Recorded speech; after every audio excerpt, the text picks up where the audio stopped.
foods loaded with additives, added sugar, and excess salt damage health and should be avoided. As Secretary of Health and Human Services, my message is clear: eat real food. Nothing matters more for healthcare outcomes, economic productivity, military readiness, and fiscal stability. The dietary guidelines shape dozens of federal feeding programs, including Head Start. These standards affect 45 million school lunches every day, meals for 1.3 million active duty service members, and food served to 9 million veterans in VA hospitals. Today begins the work of aligning those programs with affordable, whole, nutrient-dense food. Implementation requires coordination across the government. I'm working with many of my fellow cabinet secretaries to deliver results. I want to thank Bobby Mukamala, thank you very much, who is the president of the American Medical Association, for committing to mobilize the medical community on nutrition. And I thank also the American Academy of Pediatrics for partnering on this effort. I also look forward to working with Dr. Jay Bhattacharya and Dr. Marty McCary to fund and prioritize rigorous nutrition research at the NIH and at the FDA. The stakes are measurable and severe. A Johns Hopkins analysis estimates that 48% of every federal taxpayer dollar now goes to healthcare. The CDC reports that 90% of healthcare spending treats chronic disease. That means that 40%, 40 cents of every dollar that taxpayers pay in this country is going to treat diseases that could be averted through good food. The United States has the highest obesity and type 2 diabetes rate in the developed world. We spend 3 times more per capita than the European Union on healthcare, yet our life expectancy is 5 years lower, largely due to diet-related chronic disease. Our childhood obesity rate is 5 times higher than countries like France. 1/3 of U.S. teens have prediabetes, over 35% are overweight or obese, and 20% of young adults have non-alcoholic fatty liver disease. 77% of military-aged Americans are ineligible for military service because of diet-related conditions. If a foreign adversary sought to destroy the health of our children, to cripple our economy, to weaken our national security, there would be no better strategy than to addict us to ultra-processed foods. It's shocking that our own government helped to drive these cataclysmic changes in our diet. The damage is real, it is preventable, and President Trump has ordered it to end. If the United States reduced obesity, type 2 diabetes, heart disease, and Alzheimer's to Japanese levels, we would save approximately $600 billion a year. About 50% of Medicare's projected long-term deficit, or $5,000 per family annually. Current policy worsens the problem. 42 million Americans rely on SNAP, where common purchases include sugary drinks, candy, and chips. 78% of SNAP recipients are enrolled in Medicaid, and 90% of Medicaid spending goes to chronic disease. These incentives raise healthcare costs and undermine health. This must change. The new framework centers on protein and healthy fats, vegetables, fruits, and whole grains. And you can see the food pyramid here.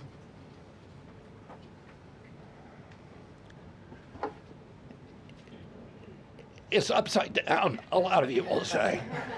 But it was actually upside down before, and we just righted it.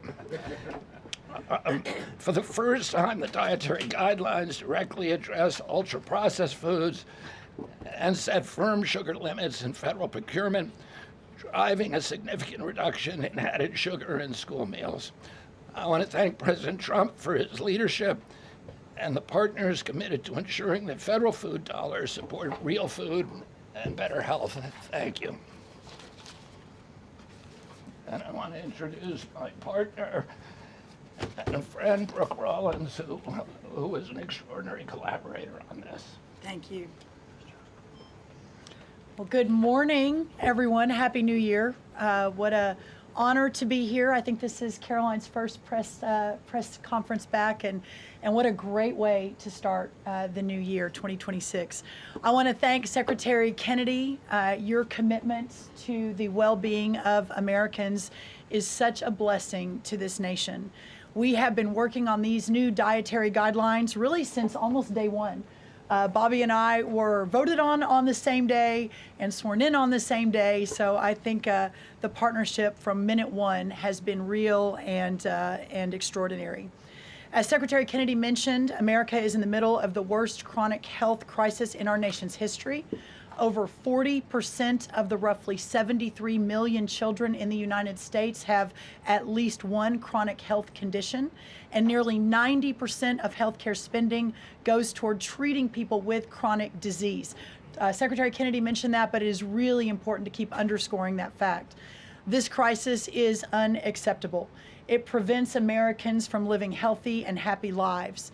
And for decades, under both Republicans and Democrats, federal incentives have promoted low quality, highly processed foods and pharmaceutical interventions instead of prevention.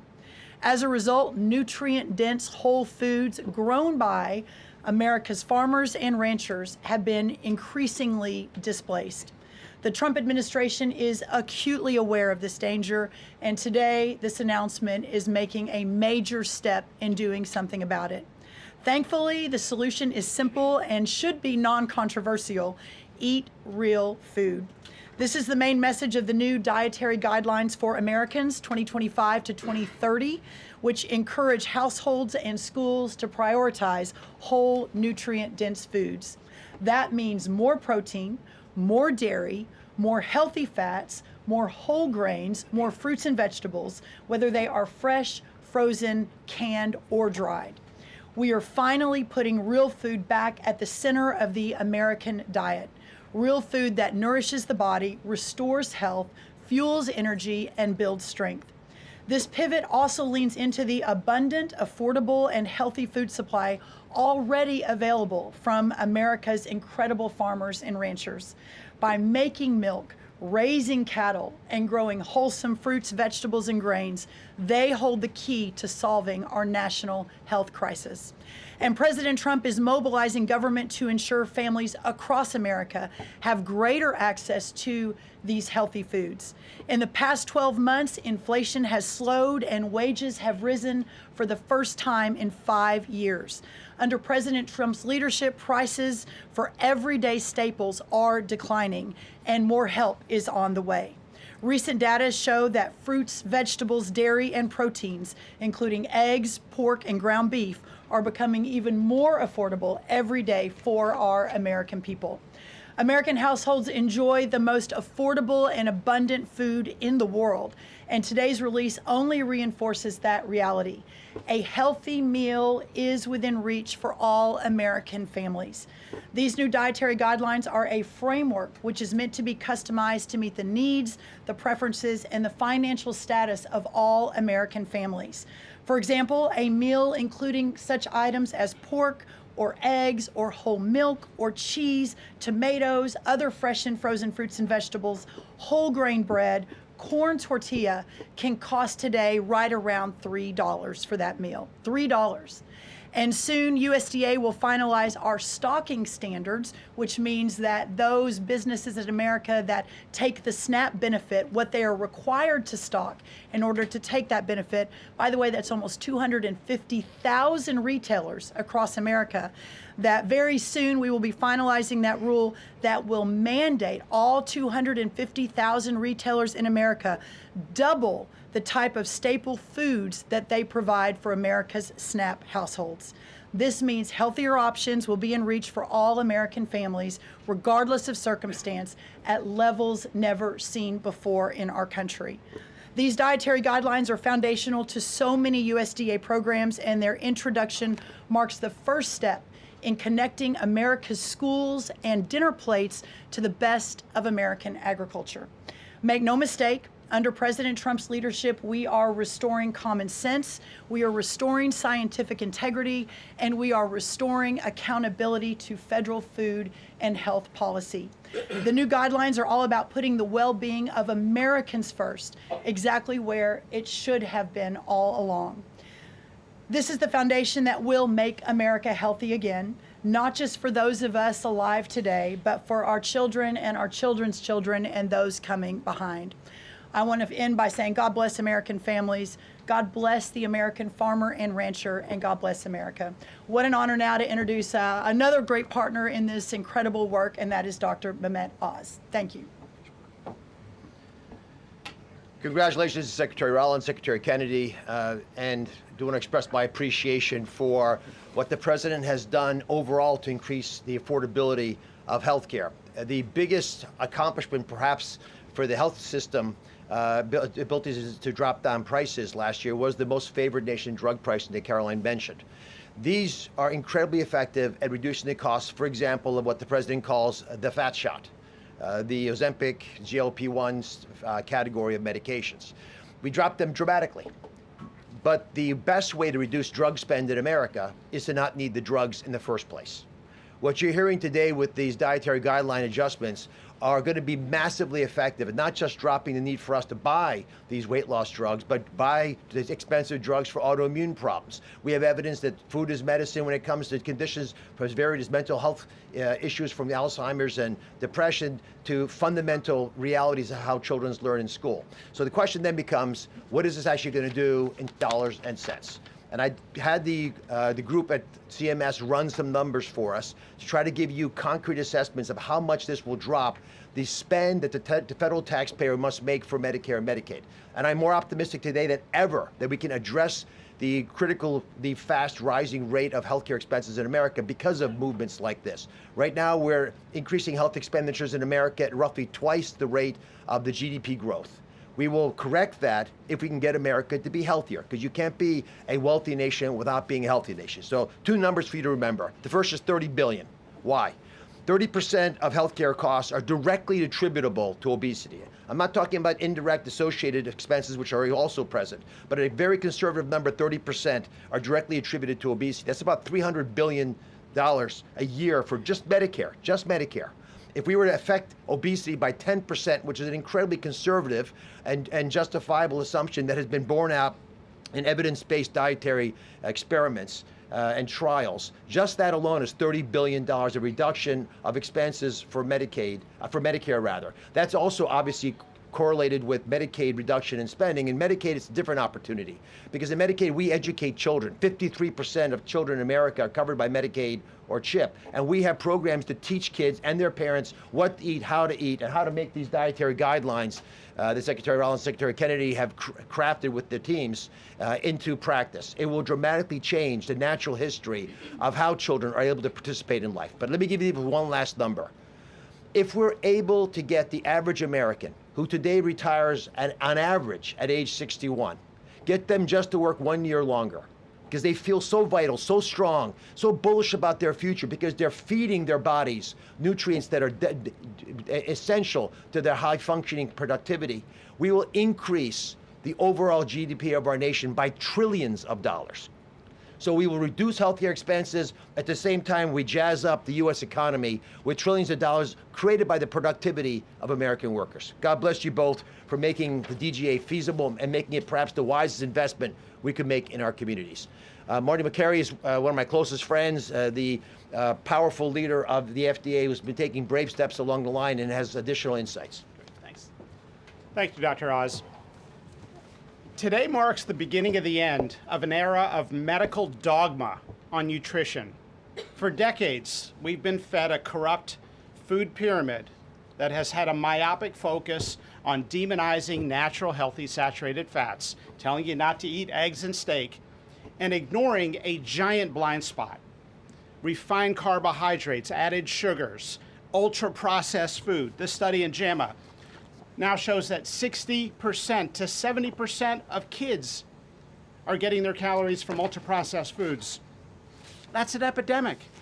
We now have a generation of kids addicted to refined carbohydrates, low in protein, They are literally nitrogen negative because we've used old flawed studies that used urine nitrogen to estimate body protein metabolism, and they missed the mark. The old guidelines had such a low protein recommendation that we are increasing that by 50 to 100%. Kids need protein. The old protein guidelines were to prevent starvation and withering away. These new protein guidelines are designed for American kids to thrive, and they're based on science, not on dogma. We have 40% of our kids now with a chronic disease. It is not their fault. This is something that is the result of bad advice from the government and a medical establishment that for decades peddled research from a flawed 1960s model. Today, we are setting the record straight. This is not a willpower problem of our nation's kids. This is something adults have done to kids, and we're going to fix it. And so, as Dr. Oz said, the best way to lower drug prices is for people to stop taking drugs they don't need. We are going to finally address the root causes of our broken healthcare system: insulin resistance and general body inflammation, advanced by the protein-poor, micronutrient-poor, ultra-processed, refined carbohydrate diet that kids are addicted to today. And so, on behalf of the Food and Drug Administration, we are proud to be a part of this. We are grateful to be contributing to this work. Thank you, Secretary Rollins. Thank you, Kyle Diamantis, the best deputy commissioner for food at the FDA the agency has ever had. This is a historic day in America. Thank you, Caroline. Doctor. Thank you so much. Thank you. I hope everyone's inspired to go eat a salad for lunch after this briefing. If anybody has questions on this topic, we will take a few and then we'll get into the topic. We'll start with our new media seat. If you have a question on this topic today, Jamie Franklin, she comes from the Conservator. Why don't you kick us off? Yeah, first of all, Caroline, congratulations on your pregnancy. We're so excited for you. Matt moms across the country, including myself, are just so excited by what this administration is doing to make our kids healthy again. But, you know, we do have concerns when it comes to these blue states pushing back on a lot of progress that we're making as an administration. And particularly, we're really excited that you guys revised and streamlined this vaccine schedule. However, what we have seen is that these blue states, whether it be, you know, no tax on tips, no tax on overtime, or pushing back on immigration, they continue to stop your guys' progress. So what has been the response from these blue states? Because as Mahan moms enrolling our kids in school, this is a big issue, and we celebrate what you guys are doing, but we want to have it, you know, even in the blue states as well. I mean, my hope is that we only released these earlier, 2 days earlier. I'm sorry. Duck is also high in protein. That's an interesting. Duck is a good thing to eat, everybody. We only released the new vaccine schedule 2 days ago. The vaccine schedule, there's nothing compulsory in it. Everybody, I've always promised, I'm not going to take people's vaccines away from them.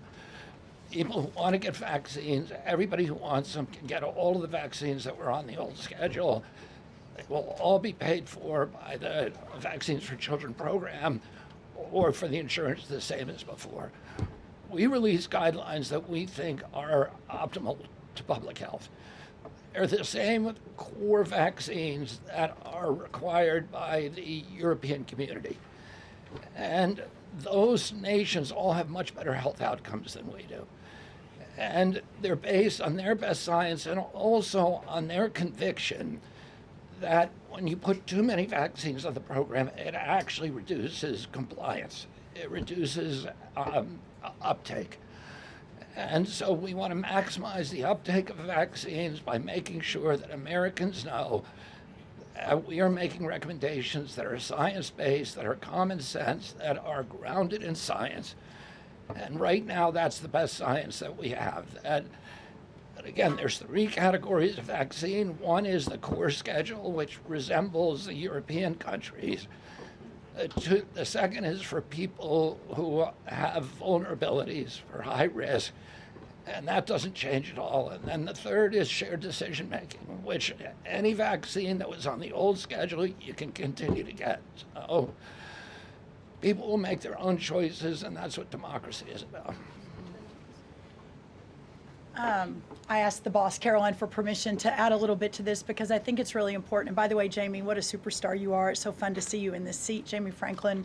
The blue state question is a really important one. And for those of us that are running agencies with these programs, I mean, I've talked to a lot of you already about how we have 22 blue states that won't give us their SNAP data so that we can figure out and ensure that those who really need these programs are actually getting these programs. Clearly, you all have been writing about Minnesota. California is next. We're looking at New York, some other states. The amount of fraud in all of these programs is absolutely stunning. And the challenge is, I mean, for Medicaid, et cetera, I know, Dr. Oz, you've talked a lot about that. This is a significant problem. And I think who's really harmed in all of this conversation and when these blue states aren't partnering with us to try to do this right is we say blue states and red states, but in those states, there are all kinds of our citizenry and that aren't all Democrat or aren't all Republican. We had a poll that just came out that had about 85% of all Americans believe that states should turn their data over on SNAP so that we can figure out where the fraud is and ensure these programs are going where they need to go. So my request of these blue states and these blue state governors is partner with us. Let us figure out how to do this better. Let us make sure that whether it's the vaccine schedule or the SNAP program or the Medicaid program or the child care program, that we are doing everything we can to protect every tax dollar, but to also ensure those who need it the most vulnerable in our society, are getting the programs they need versus those who A, are not even supposed to be here, or B, are cheating the system. Jeff. Thanks, Caroline. One of the changes that was made had to do with alcohol. Secretary Kennedy or Dr. Oz, could you explain the science behind the new language on not saying 2 drinks for men and 1 drink for a woman every day would be healthy, and whether or not the industry had an impact on the language of moderation versus just saying alcohol is not healthy and you shouldn't drink it? So alcohol is a social lubricant that brings people together. In the best case scenario, I don't think you should drink alcohol, but it does allow people an excuse to bond and socialize, and there's probably nothing healthier than having a good time with friends in a safe way. If you look at the blue zones, for example, around the world where people live the longest, alcohol is sometimes part of their diet. Again, small amounts, taken very judiciously, and usually in a celebratory fashion. So there is alcohol on these dietary guidelines, but the implication is don't have it for breakfast. Right, this should be something done in a small amount with hopefully some kind of an event that might have alcohol added. But the general move away from 2 glasses of men, 1 glass of women, there was never really good data to support that quantity of alcohol consumption. That data was probably primarily confused with broader data about social connectiveness. Take a couple more. John? Thanks a lot, Caroline. Secretary Rollins, I'm curious about with these guidelines. They're not mandates, they're guidelines. What are the practical effects of these guidelines on public schools all across the country? Well, today begins thank you, John. It's good to see you. Today begins the first day now in a recalibration of the rules, whether it's school lunches, whether it's the SNAP program, whether it's that veterans were mentioned, our prison system, that now we begin the process of implementing and redrafting the rules to reflect what this new dietary guidelines for Americans actually is doing to our food system. So there is a lot of work to do. Nothing changes overnight, but as I think we've proven, this administration moves very, very quickly on all fronts, 7 days a week, 365 days a year, and so you'll begin to see some real changes coming very soon. As everyone is aware, for many of our most vulnerable in the margins in our communities, the school lunch is often the best place for our children to get the healthiest meal. Hopefully with stocking standards and reworking SNAP and the SNAP waivers we've done, that begins to change too. But right now, that is going to be the single most important, from my perspective, move forward, is the school lunches and making sure that we're getting the right amount, the best amount, and the most nutrient-dense foods into the schools. Thank you. You also mentioned, Secretary Rollins, cost when you had your remarks a little bit earlier. Is eating healthier more cost effective? Is it cheaper than just having a diet of processed foods? I had a whole chart to show you, but left it in the back, unfortunately, that yes, indeed, that eating healthy, for the most part, we've got 100 simulations, is actually less expensive.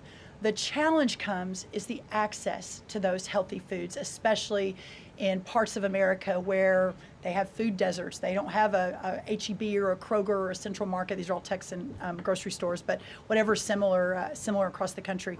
But that is why these stocking standards in SNAP are so important. So if you have a economically challenged family, and the only place they're getting their food is the 7-Eleven. We have a longer term important policy priority, and that is getting grocery stores into these lower margin communities. But for now, requiring those retailers, those 250,000 retailers across America, to double their stocking of healthier foods. That will allow us to immediately get these better foods into all communities, but especially the most vulnerable. Thank you, John. Let me just add something to that. Brooke and I are working on a program. Affordability is the priority for the president. And we know we have to make it easy and accessible for healthy foods for every American. And we believe we can do that. We think affordable food is within reach of every American family. We are working on a education and information program that will allow American families all over the country to come onto our website and find the healthiest foods at the lowest cost for themselves. I'd also just add this. The idea that a cheap meal made of processed food is cheap is an illusion, because you're paying for it on the back end. You're paying for it with diabetes, with obesity, with illness. And if you internalize that cost of the meal, it would be a tiny fraction of the long-term cost of eating bad food. So we'll take one more in the white blazer. Caroline. Secretary of Kennedy, you mentioned healthy fats, but also ending the war on saturated fats. Can you clarify how much saturated fats Americans should be consuming? I'm going to let Marty take that, since he wrote a book about it. Look, the old dogma in the 1960s, when Eisenhower had his heart attack and Ansel Keys said it was the saturated fat, that's never been substantiated. And so that flawed research has become dogma over the years, and eventually the conversation was sidelined. In this new guidance, we are telling young people, kids, schools, you don't need to tiptoe around fat and dairy. You don't need to push low-fat milk to kids. And we are maintaining the 10% of calories as saturated fat in the guidance. The real issue is protein. The fact that 60 to 70% of the calories of kids today in America is ultra-processed food. These are the issues that have become giant blind spots where we're now putting attention. And we hope that there are conversations in every school board in America, in every church and synagogue and house of worship, every home in America will now have conversations. We've got to talk about school lunch programs, not just putting 6-year-olds on Ozempic. Food can be curative. We've got to talk about the microbiome and fiber and healthy whole grains and the good soil that food comes from, and the healthy, clean waters and good farming techniques. So that's the focus of this guidance. Thank you. Great. Some of you may be wondering why Dr. Carson is here. He is our National Nutrition Advisor working alongside Secretary Kennedy, and he's played a big role in this effort. So I want to thank you so much, Dr. Carson, for being here today. And thank all of you for being here today. I know you're all very busy people, and these people have a lot of questions on things other than diet, I'm sure. So I'm going to get to work, and thank you guys so much for coming. Thanks, everybody. Thank you. Thank you. Okay, thanks. All righty. Great. Does anyone have any questions? Rachel, why don't you start? Thank you, Caroline. The president has been adamant that he is now in charge of Venezuela, but Delcy Rodriguez said the government of Venezuela runs her country, no one else, saying, quote, there's no external agent governing Venezuela. So which one is it?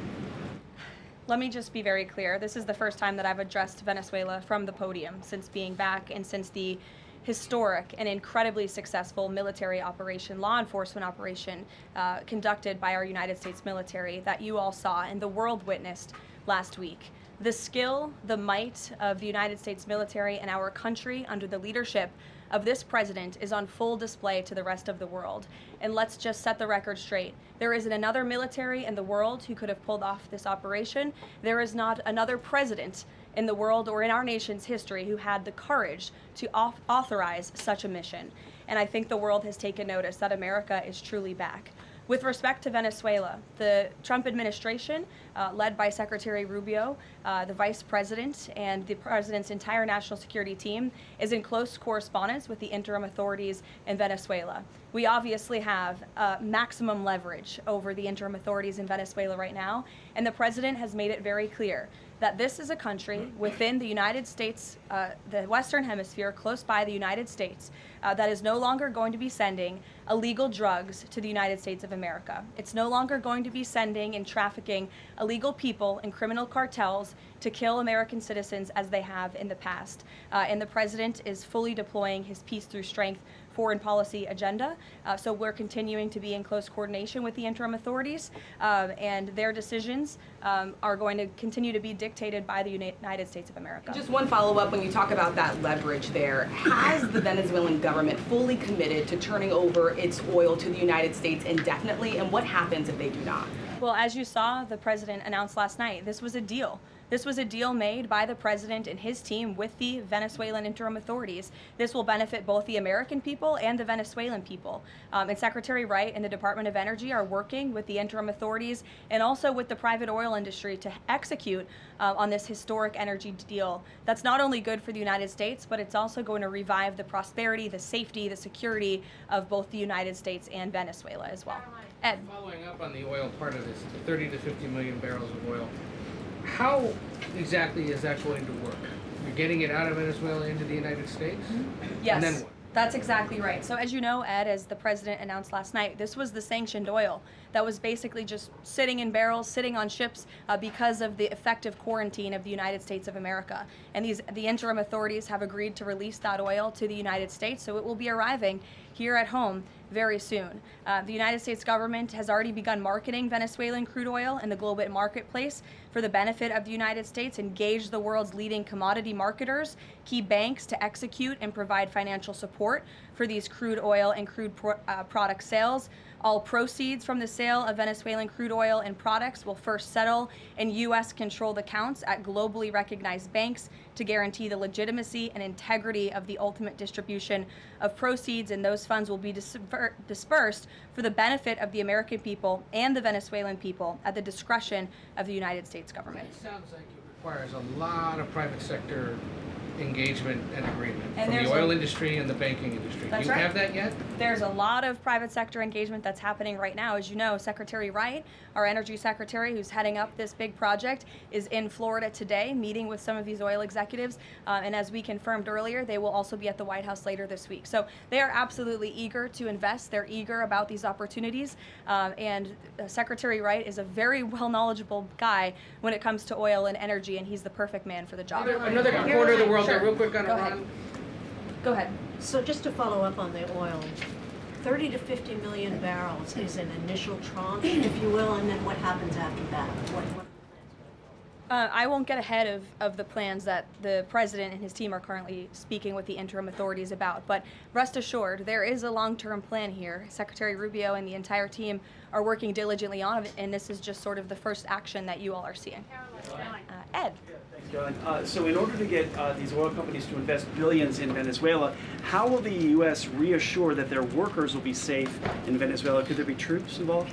At this point in time, as you know, there are no troops on the ground in Venezuela.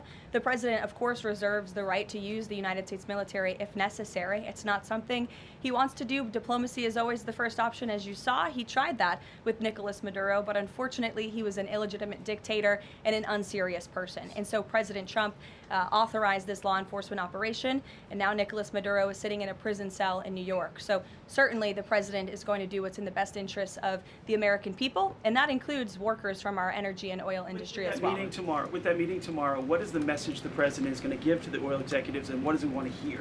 Well, the meeting is on Friday, and it's just a meeting to discuss, obviously, the immense opportunity that is before these oil companies right now. Stephen. Caroline, and congratulations again. Thank you. The New Yorker had a story yesterday on the Vice President, and it questioned his, quote, notable absence on Venezuela. And the sub-headline asked, was the Vice President's exclusion from the operation in Venezuela an expression of his anti-interventionist ideology or political calculation. Would you be able to discuss the Vice President's role in Venezuela policy? I did see that report in the New Yorker, and quite frankly, I laughed out loud because it's very clear it's a fake report that's trying to sow distrust and division amongst the president and his team. Let me just be very clear. The Vice President has been involved in all policy.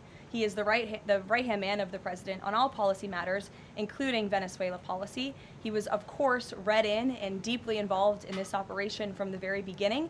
And he was present on the night of the operation via secure communication at a different location as to not damage the operational secrecy of this mission that was so incredibly important to ensure that this mission could be carried out successfully without endangering our troops. Sure. The U.S. seized a tanker recently. Russia specifically asked the United States not to seize that tanker. Does this action risk a larger conflict with Russia? I believe you're referring to the Bella 1 tanker that was seized this morning. The Department of Justice and the Department of Homeland Security, in coordination with the Department of War, did announce that seizure this morning for violations of U.S. sanctions.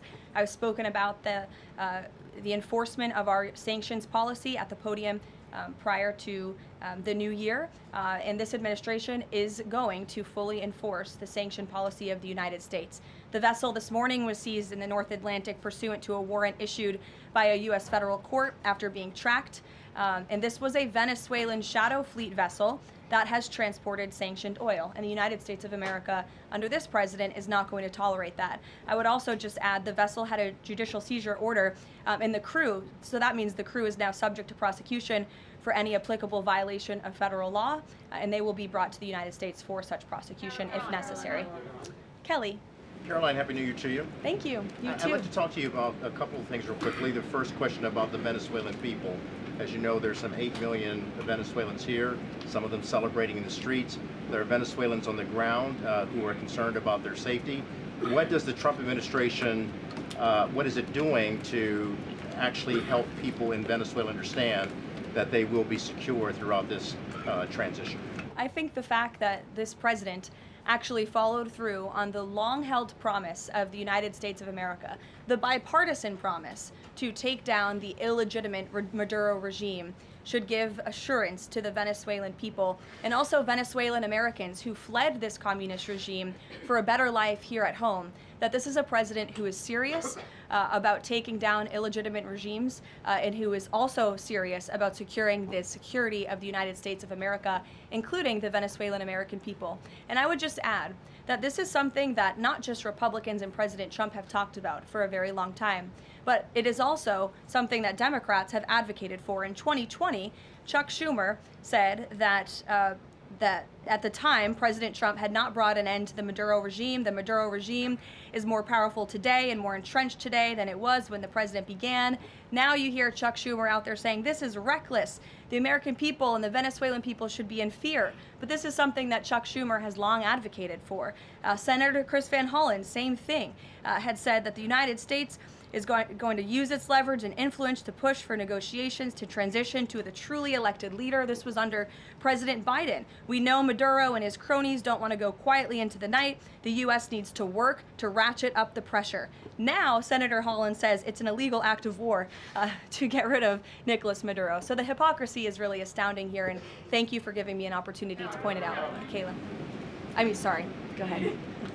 Yes. So there are reports that the administration is demanding that Venezuela cut ties with China, Russia, Iran, and Cuba. Can you confirm?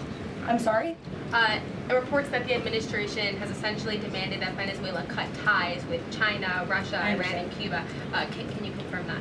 Well, those alleged demands were made in a classified briefing by Secretary Rubio, and I know that there's a lot of leaks coming out of these classified briefings, so I'm not going to confirm or deny or get into what the Secretary has said in classified settings to members of Congress. But I think that the administration has made it quite clear to the interim authorities in Venezuela that this is the Western Hemisphere, and American dominance is going to continue under this president. If I could just ask, there have also been reports that the U.S. could potentially buy Greenland as one potential option on the table.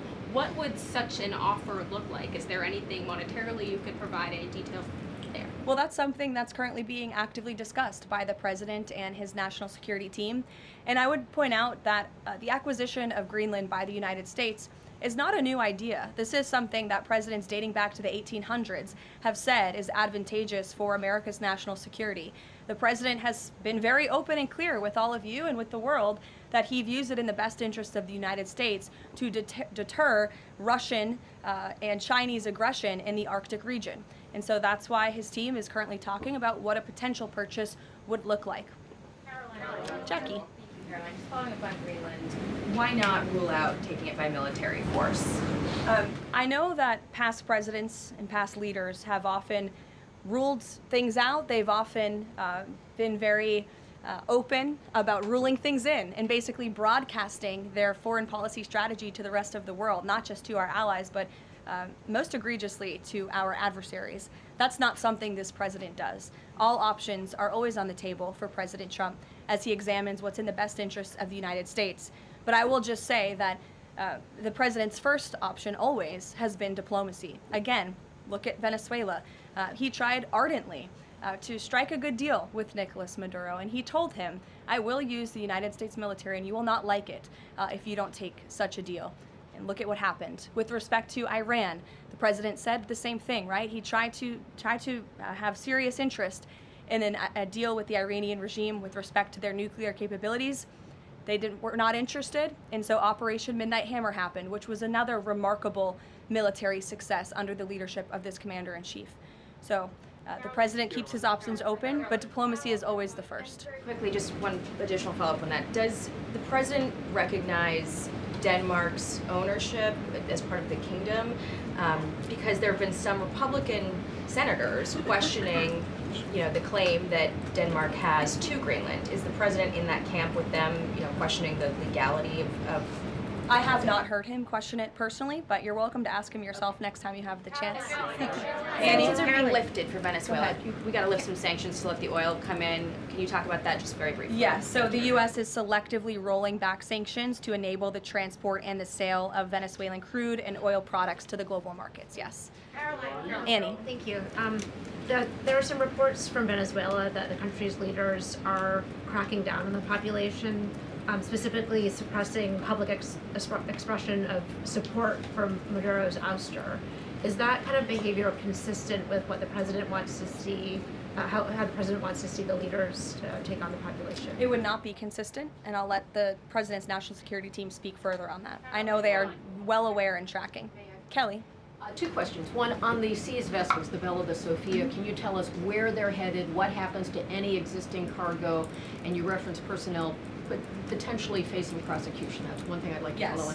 And then on the Bella. Yes, okay. And on Annie's question, if I could also ask, does the administration believe that the interim regime should release all political dissidents and prisoners and return detained Americans? That's not a question that I've personally spoken about to the president with, so I will let him answer that question. I don't want to make new policy at this podium today with respect to Venezuela. With respect to the two ships that you mentioned, I spoke with you about the Bella 1. There was another vessel this morning, the Sophia, that in coordination with the Department of War, the Department of Homeland Security apprehended it. This is a stateless, sanctioned, dark fleet motor tanker, and this occurred without incident. This vessel was operating in international waters and conducting illicit activities in the Caribbean Sea. The U.S. Coast Guard is escorting the Sophia to the United States for final disposition. To answer your question, Kelly, directly, this was through Operation Southern Spear. The Department of War is unwavering in its mission to crush illicit activity in the Western Hemisphere. And as the President has repeatedly stated, we're going to defend our homeland and restore security and strength across the Americas. Dasha. Dasha, go. Caroline, thank you and Happy New Year. Thanks, you too. Two questions, one on Venezuela, one on Greenland. You've repeatedly at the podium called the current leadership in Venezuela interim leadership. There are Republicans and Democrats alike that say they want to see elections in Venezuela. The president had said it's too soon to do that right now, but is there a timeline for elections in Venezuela? Is he committed to seeing that this year, for example? You just said the president has answered that question, so I will reiterate what the president has said a few times now to all of you, which is that it's too premature and too early to dictate a timetable for elections in Venezuela right now. Caroline, you just talked to Jackie about diplomacy first, right? The Danes have repeatedly said they are willing to collaborate on all of the concerns that the president has, whether it's more troops, mineral rights, intelligence sharing. Why does the president feel he needs to own Greenland and not and put out the threat of military action when this could be done through diplomacy? Well, who said diplomacy isn't taking place behind the scenes, Dasha? I mean, the president is interested in diplomacy. His national security team is as well. And of course, he's always willing to pick up the phone for everybody and hear out their concerns. But the president is the president of the United States of America, and he's always going to be very clear about what he views as being in our nation's best interest. Reagan. Caroline, I have a question for you on Venezuela, and then I'd love to ask you about Minnesota and Tim Walz. Sure. On Venezuela, I'm wondering, does the administration hope to start sending more Venezuelan migrants back home or have them self-deport if the situation in the country improves? As far as I'm concerned, the policies of the Trump administration and the Department of Homeland Security have not changed. All those illegally present in the country are subject to deportation. And I would just like to add, how we got here. The president was very clear on the campaign to the American public, and it's one of the many reasons they resoundingly reelected him back to this office, that he was not only going to crush foreign drug cartels, but that he was not going to stand by and watch as the illegitimate Venezuelan regime was sending illegal criminals and gang members and rapists and murderers to our country, which happened to the tune of thousands under the previous administration and president. And so there could be nothing more America first than this operation that took place last week. And I would just remind all of you in this room that there were innocent Americans like Jocelyn Nungare who lost their lives at the hands of dangerous Venezuelan criminals who were sent here by the Maduro regime. And that has been the president's North Star and guiding principle throughout his entire policy since January 20th. Tim Walz in Minnesota. Does the administration believe that Tim Walz potentially dropped out of the governor's race because he could be under criminal investigation? I don't know if there's a criminal investigation. If there was, I wouldn't be able to comment on it from up here, to be honest with you. But I think Tim Walz probably dropped out of the race because he realizes he no longer has the support of the people of his own state, which is a remarkable downfall considering he was the #2 on the Democrat Party's ticket just about a year ago. When it comes to Minnesota, the fraud that we have seen, the wide scale of fraud is really remarkable. It's egregious. I would encourage every single journalist in this room to go to Minnesota and to cover it yourselves. As for the Trump administration, we have officials who have been on the ground almost every day. Secretary Noem was there yesterday. Secretary Bessent will be traveling there later this week to talk about the fraud and to do a roundtable on this very topic. And I would just like to leave you with an update.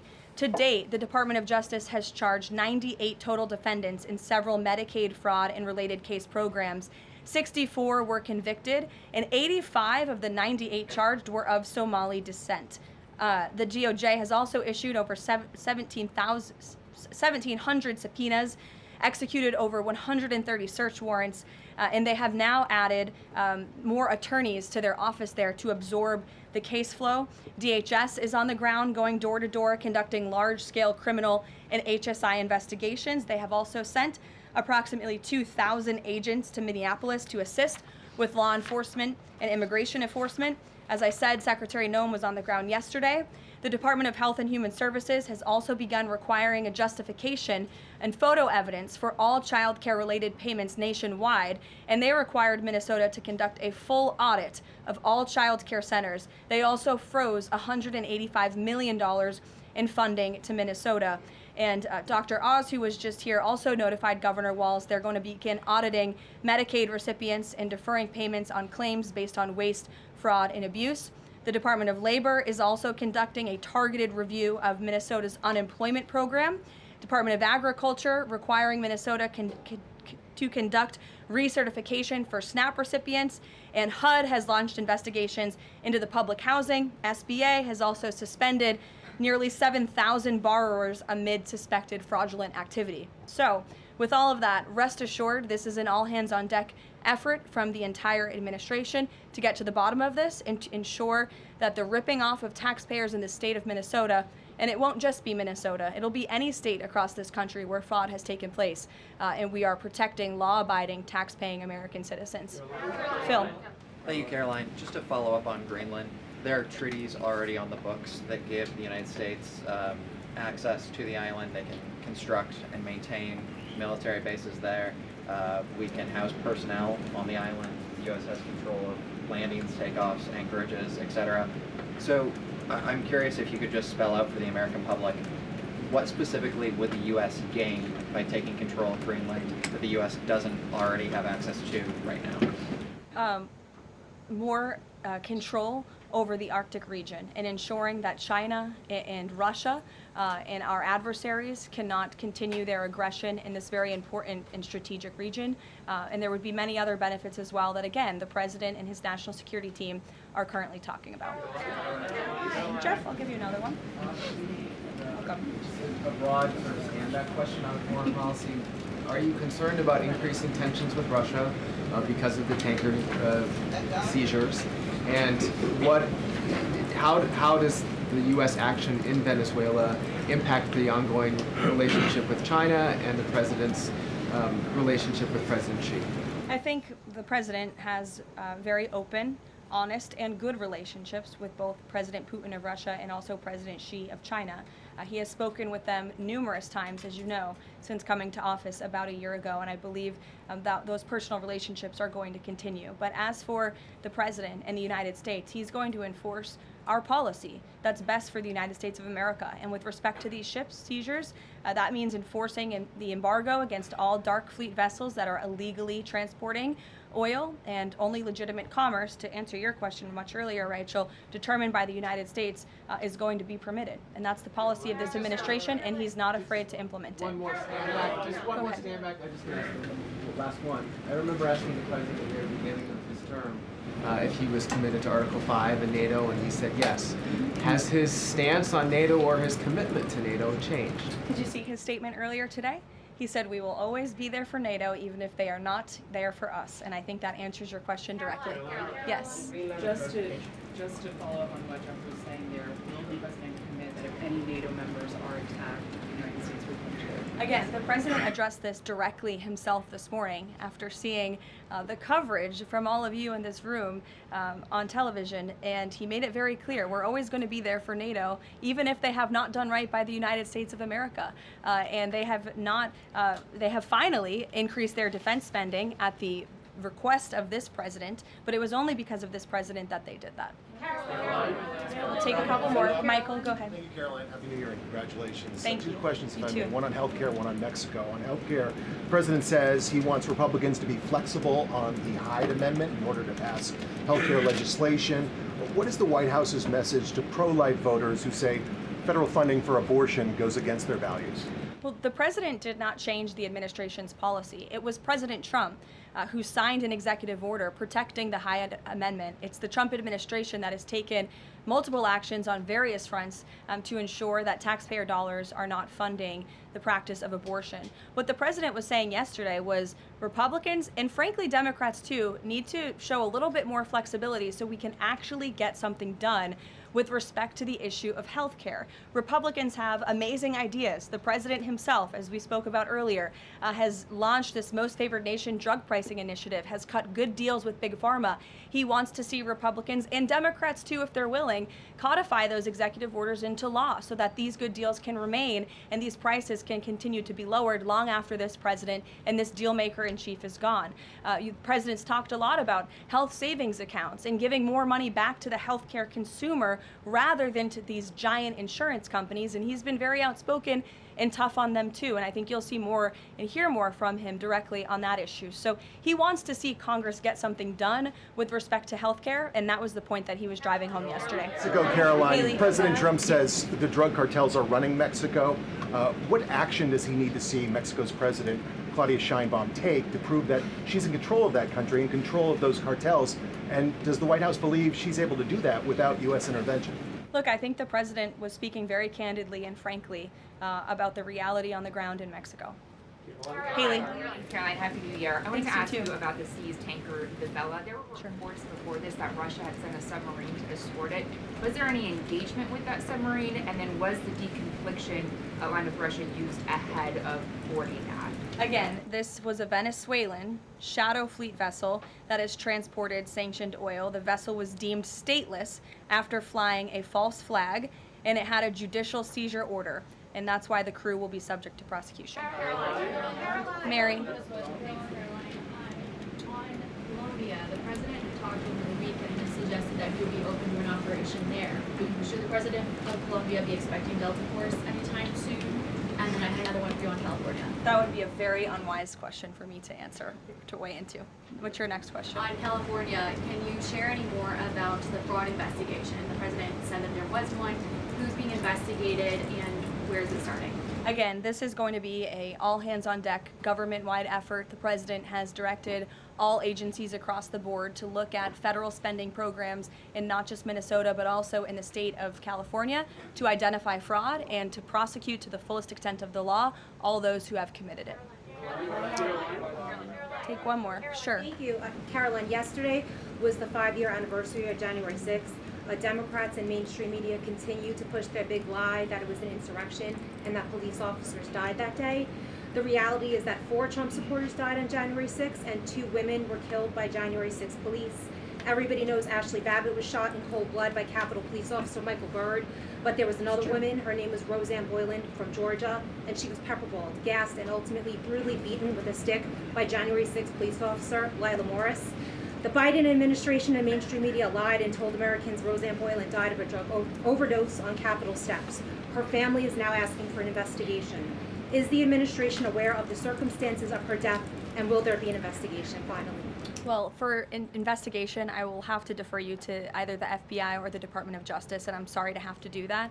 But with respect to all of the facts that you just laid out, the White House relished the opportunity yesterday to actually create a new website to share the facts with the American public, but also all those in this room. We knew the media would be covering January 6th quite a bit because they think it's something that the American people are still believing their lies on. They think it's something that still helps their case against this president. Obviously not, or else he wouldn't have been reelected in an overwhelming fashion in November of last year. And so I would encourage everyone to take a look at the website. It's quite well done. And thank you all very much. It's great to be back with you.